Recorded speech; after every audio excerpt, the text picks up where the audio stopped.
The match flared to life, and Mikey, the hammer Palermo's face, came out of the dark, cut in half by orange firelight. He cupped it against his cigar, drew slow, and let the smoke crawl up through the shadows like a spirit that didn't know it was dead. He sat alone in a Brooklyn alley, rain dripping off the fire escapes, his voice low enough to sound like a curse. Brooklyn don't forgive, Brooklyn don't forget. The match hissed out, and for a beat, the world went black again. Then came the sound of a gun chamber sliding into place. A lonely apartment lamp flicked on, catching Lopez in the glass of his bathroom mirror. His FBI badge lay tossed on the counter beside a half-empty bottle. His eyes were hollow, haunted by ghosts he couldn't bury. He said it like a confession.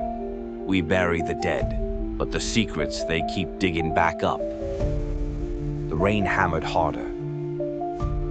Across the river in Philly, Anthony Sessa stepped out of a bar with 2 soldiers at his back, his coat collar up against the cold.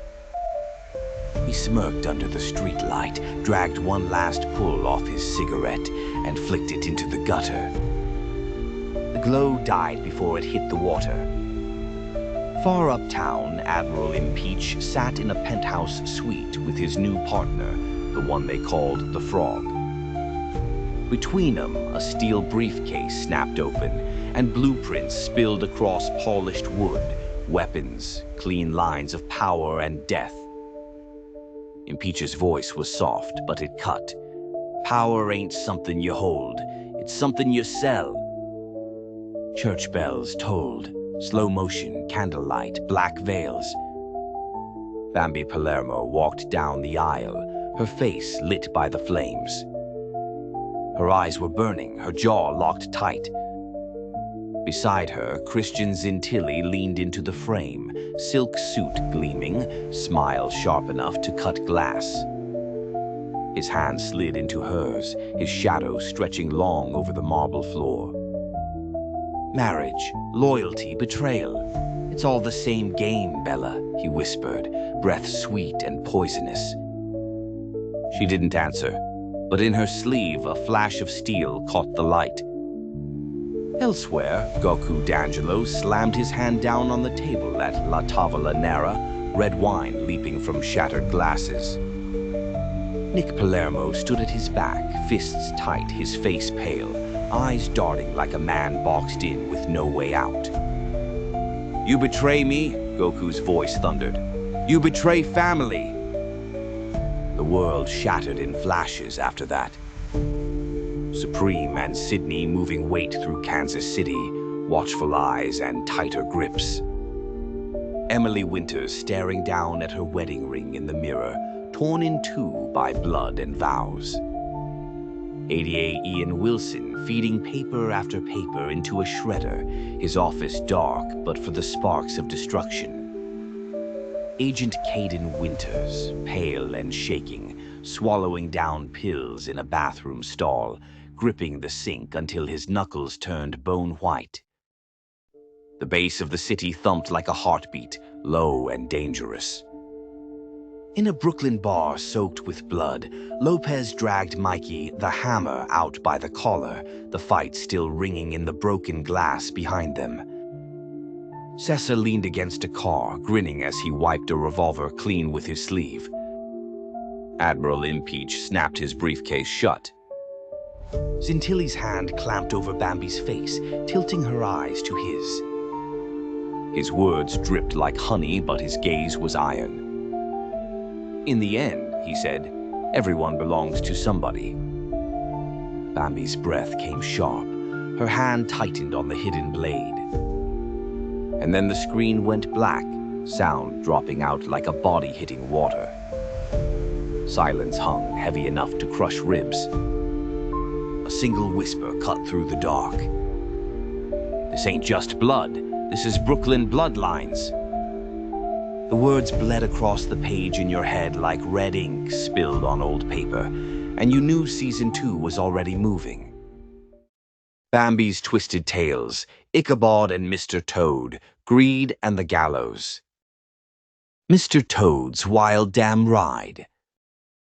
So you got this rich frog in a suit, Thaddeus Toad. All wealth, no brains, all appetite. He ain't happy owning a mansion, nah. He wants everything. Horses, wagons, cars. Don't matter so long as it ain't his yet. The town calls it Toad Mania, like it's cute. But mania ain't cute. Mania's disease. Toad's eyes weren't big 'cause he was curious. They were big 'cause he was empty, always hungry, filling the hole with toys and trinkets. And when the bill came due, he didn't pay in gold. He paid with souls. His friends tried to save him, but greed don't need enemies. It strangles ya from the inside. The road to Sleepy Hollow. Then you got Ichabod Crane, gangly, hungry, eyes popping out like a vulture's. He strutted into Sleepy Hollow not for teaching, not for love. Nah, this bastard came sniffing for money. He saw Katrina Van Tassel, rich farmer's daughter, and every smile he threw was a hand reaching for her inheritance. Ichabod wasn't scared of ghosts. He was scared of dying poor. And that, Paisane, is the deadliest fear of 'em all. The horseman rides. But the hollow had its own way of dealing with vultures. The Headless Horseman, he wasn't just a story. He was the axe the town kept sharp. Every greedy outsider who wandered in, he came riding with fire in his eyes and nothing on his shoulders. They say he was a Hessian soldier, killed in the Revolution, buried without his head. But lemme tell ya, he ain't no ghost. He's punishment given hooves. When Ichabod heard those hooves pounding, his bravado cracked. The big bad schemer turned into a child screaming for mercy. But Sleepy Hollow don't hand out mercy. It hands out pumpkins full of fire. The crossing. They say if you make it past the bridge, you're safe. Church ground, holy soil, blah, blah, blah. But Ichabod, he didn't make it. That flaming pumpkin smashed into him like a cannonball. His horse bolted. And when the townfolk came looking, no body, just scraps. Maybe he ran, maybe he was taken. Either way, Katrina didn't cry long. Greedy bastards don't get mourned. The two tales, one truth. See the through line here? Mr. Toad and Ichabod. Both gluttons. One stuffed himself with possessions, the other with ambition. Both thought they were untouchable. But greed don't just eat your wallet, it eats your fucking neck. One ends up selling his soul to keep his toys. The other loses his head, literally. And the horseman? He keeps riding, 'cause there's always another Ichabod thinking he can outsmart the dark. Moral of the story. Greed don't care if you're rich or broke, human or frog. It don't quit till you're either in chains or in the dirt. So don't sell your soul for a shiny toy, and don't think you can outrun the shadows.